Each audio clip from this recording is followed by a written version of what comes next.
Hi everyone and welcome to my channel. Today's video is going to be my October Empties video.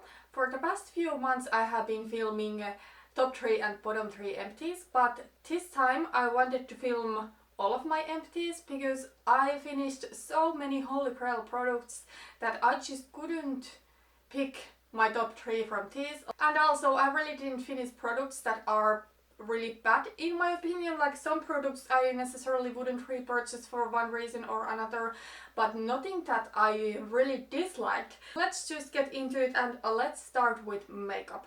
There's actually only one makeup product that I would not repurchase, and it's not because it's a bad product, but it's because the brand is no longer cruelty free, or at least in my opinion it's quite unclear if they are or are not, so I'm not going to buy from them. I'm talking about Wet n Wild, and I finished their Photo Focus eyeshadow primer. I think this one is a good drugstore eyeshadow primer, but currently I'm using the Milani eyeshadow primer, and I will say that I like the Milani eyeshadow primer maybe a little bit more because it's not quite as thick as this one. It's thinner, and I don't know, because of that it doesn't feel so heavy, but it still holds my eyeshadow on place. Then I finished a face primer. This one I might repurchase. This one was actually my second that I have used up of this, but right now I'm using another primer. So I'm talking about this Urban Decay Optical Illusion Complexion primer. I think this is a really nice smoothing primer. It fills in pores, it smoothes out the skin, it leaves a nice surface to my skin to put makeup on top of it. It's a silicone based primer, and that is what I prefer. I know not everybody likes that, but I do. So remember that every time I'm reviewing a primer, if you do not like silicone based primers, I think you should find primer reviews from someone else. But if you do like silicone based primers, I think this one is really nice. It also brightens up the skin a little bit. I might repurchase it, but right now I'm using different primer, and I think primer is something that you can find amazing primers from the drugstore too.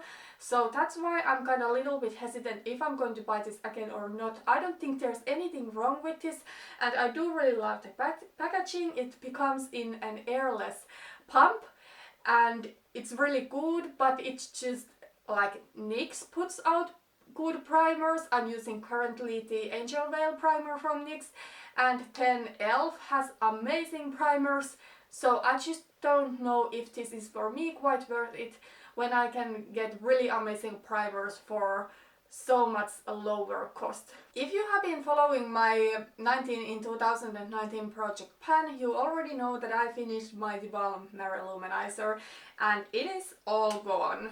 I mean, look at it, the pan is completely empty, and I do miss this product already, but I will say that I do have a depotted highlighter from theBalm that is the same color, but this is something I am going to repurchase.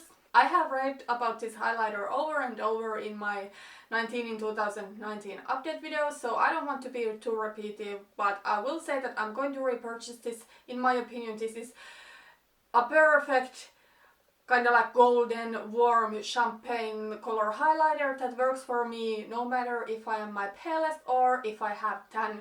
And if I could have only one highlighter in my collection, it would be Mary-Lou. Then I finished some eye stuff. First, this Gosh Velvet Touch eyeliner in black ink. So this one is just a basic black eye pencil, and I could repurchase this one. I think these Gosh Velvet Touch eyeliners are good, as well as their Velvet Touch lip liners, because both of them, they are really waterproof and smudge proof, and I do really appreciate it. But not only that, they apply creamy, but once they dry down, they don't smudge and fade. So I love this. However, right now I'm not going to repurchase this one just because I am using as my eyeliner this ELF cream eyeliner, and I honestly think I can do quite much the same thing with this eyeliner. Like even if I want to do more smoky line, I can do it with this cream eyeliner, and this is more versatile because with this one I can do like a really thin line or really bold wing or whatever. Right now I don't need this one from Gosh, but I do have the brown version, and that one is something I always want to have in my collection because not every day am I in a mood for a black eyeliner, so in that case I want to have a dark brown too. And then finally I did finish a packaging of Ardell Demi Wispies. Now this one is a new packaging. I had tossed mine. I always write down a product when I finish it. So I noticed I had already tossed the old packaging, but these are my favorite lashes. I'm wearing these today. These are really natural and comfortable everyday lashes for me. And recently I have been more into these kind of lashes even when I'm doing something more dramatic with my eye look. But sometimes I'm still in a mood for like really bold false lashes. But something I have been actually thinking about is getting lash extensions. In my last video I announced that my husband and I are going to move to a smaller town, and I will change a store where I work in, and I do expect to do more morning shifts than I have done for now. Now I work a lot of evening shifts, and then I have kind of like unlimited time to do my makeup, but if I start to do a lot of early mornings, I think lash extensions would really make my everyday life easier, so I might get that, but we'll see. Okay, so that was all of the makeup. Let's talk about skincare. I do have 4 skincare products I finished. One of these is actually a holy grail that I have repurchased. 3 of these, I don't think they were bad products, but I don't think I would repurchase them. I actually finished 3 products from Acure, so let's start with my holy grail. So it is the Acure Radically Rejuvenating Eye Cream.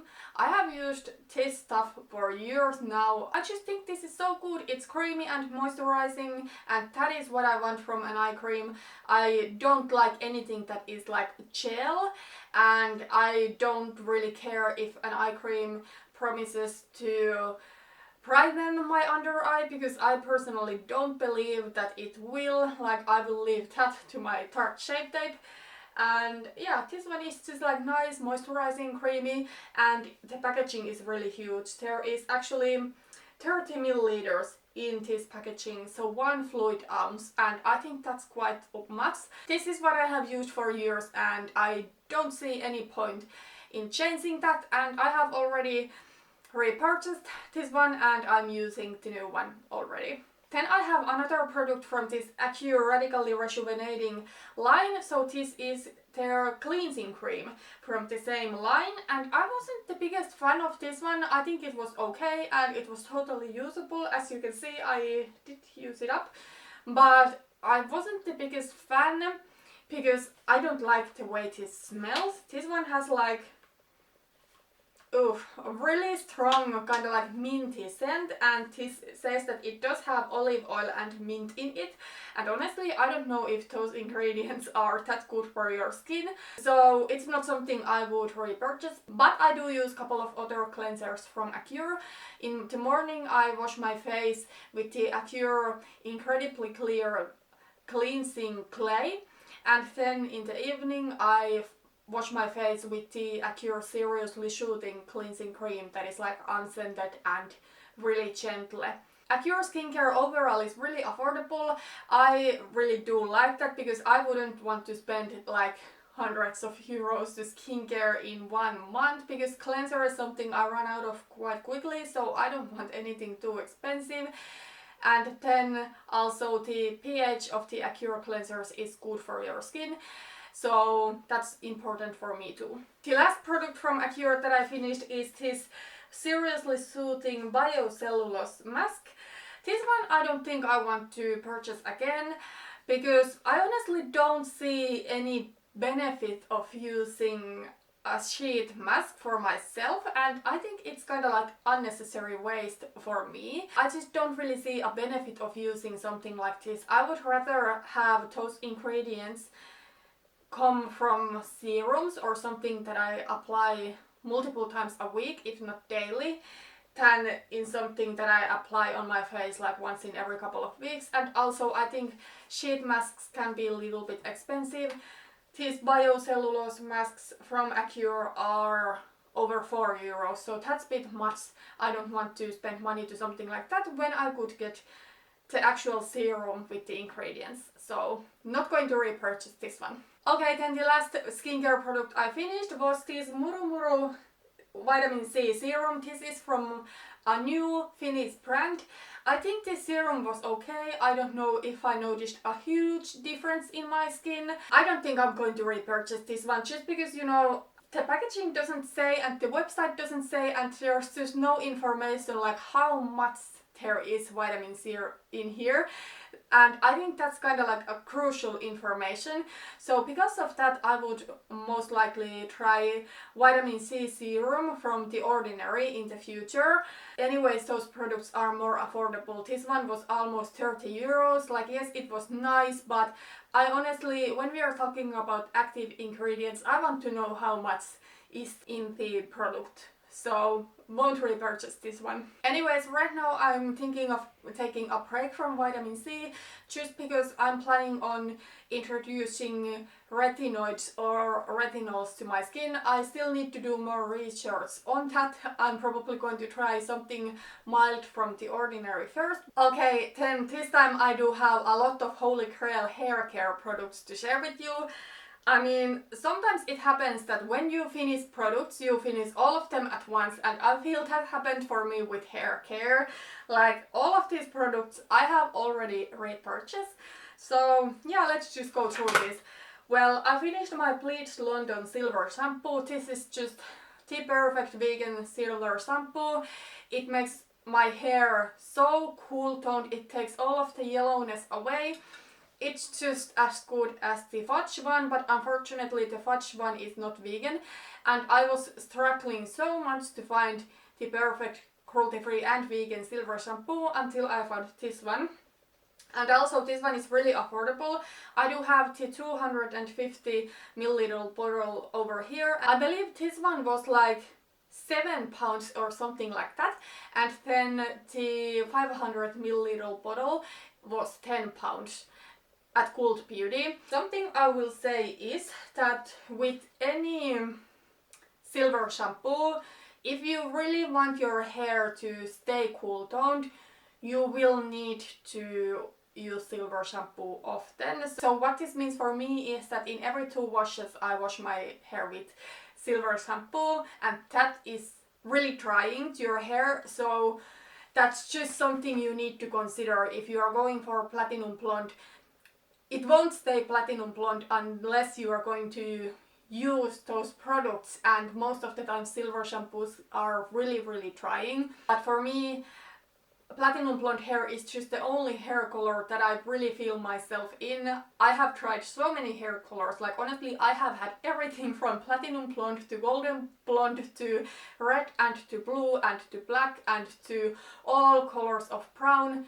And the only color I feel good in is platinum blonde. Those are not drying, those masks you can put on, but they don't work the way I want them to work. So that's why I use silver shampoos, and it can be drying. Anyways, let's move on. Okay, so if the silver shampoo dries my hair out a little bit, there is something I can do to smooth my hair and make it look like nice and glossy and good. Can you say glossy about your hair? Anyways, I did finish this holy grail product. This one is the Paul Mitchell Super Skinny Serum. This one is just so smoothing. I have used this one for years, and it's something I use every time I have washed my hair. It makes my hair really easy to brush through, and yeah, it just works wonders for my damaged hair. Okay, I do have another product from Acure. I have not tried a lot of their hair products, but I have their dry shampoo. This one is actually the new bottle I have, or it's an old bottle, but I had 2 and I finished 1, and I do have plenty of left in here. I do think this is a really great cruelty-free and vegan dry shampoo. It really works. I think it absorbs all of the oils from my hair, and yeah, I really don't have anything bad to say about it. Maybe it's a little bit messy because it is in a packaging like this, but I do use aerosol hairspray, but I try to avoid aerosol other products. So yeah, this one really works. I will say that my hair is really kind of like thin, but at the same time there's a lot of hair. And especially if I have roots grown a little bit more, my hair will look so crazy super fast.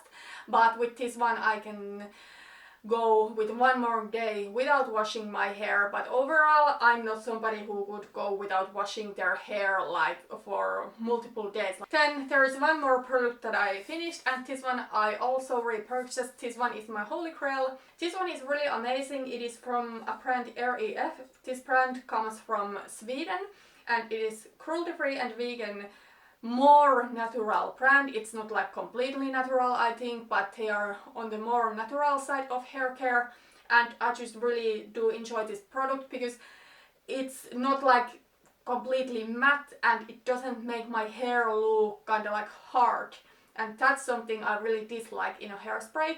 Also, this one does not have bad scent. It's actually quite mild scent that this one has. Okay, so that was everything for today. I can't believe it was this fun to film an empties video, because usually these are the most challenging videos for me to film, but I finished so many holy grail products as you saw. Thank you for watching this video and see you in my next one. Bye bye.